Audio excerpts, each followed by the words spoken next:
Get growing today. Danko. Chapter 1.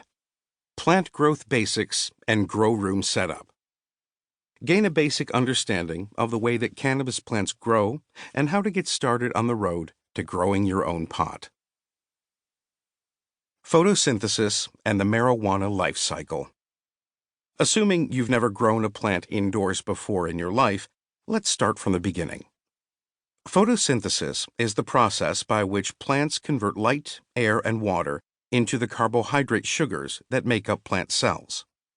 The light energy and carbon dioxide, CO2, absorbed by leaves, and the water taken in by roots are transformed into glucose, releasing oxygen as a byproduct.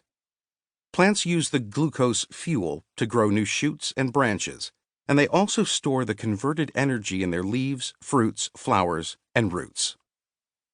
Marijuana is an annual, meaning it emerges from a seed in the spring, puts on leaves and branches through the summer, flowers during the fall, and then goes to seed and dies.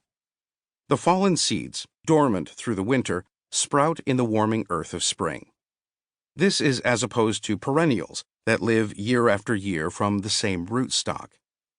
In the wild, male cannabis plants pollinate the female flowers through the air to create the seeds. But with domestic and commercial marijuana, breeding is a controlled process.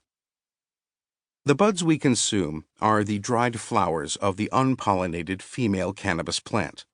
Males are useless to anyone but breeders, who collect the pollen from male flowers in order to pollinate female flowers to produce seeds. You may one day want to experiment with creating your own strain, but right now, let's stick to the basics. Generally, for personal pot production, only females should be grown, and male plants should be discarded as soon as they're discovered to prevent the seeding of your crop. More in Chapter 4. When growing indoors, we seek to imitate the changing seasons by manipulating the light cycle to trigger the two stages of growth, the vegetative phase and the flowering phase. You can recreate the summer and fall seasons by using a timer on your lighting.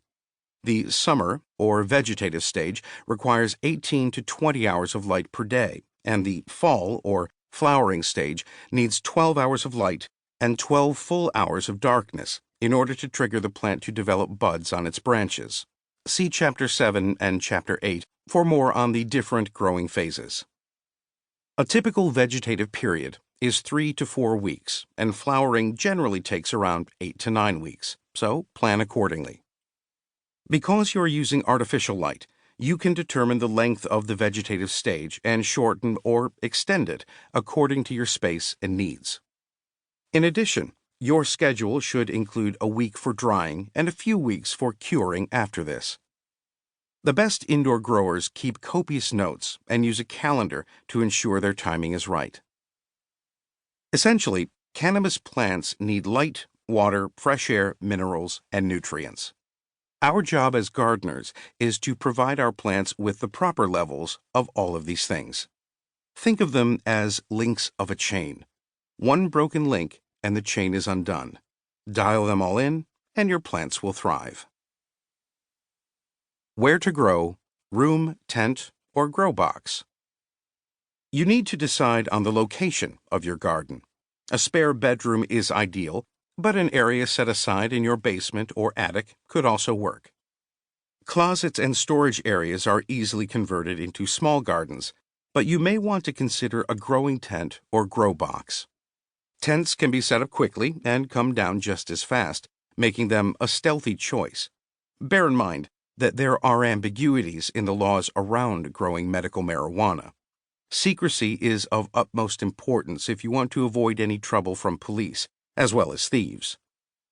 In addition to the security factor, if you're willing to spend a bit more money, you can buy a grow box that allows you to control virtually everything inside with precision. You can monitor ventilation, lighting, and feeding schedules, as well as every other environmental factor, and most look like simple storage units or large toolboxes. The most affordable way to get started is to purchase a grow tent. These are light-tight units that one person can assemble and take apart. Make sure you choose a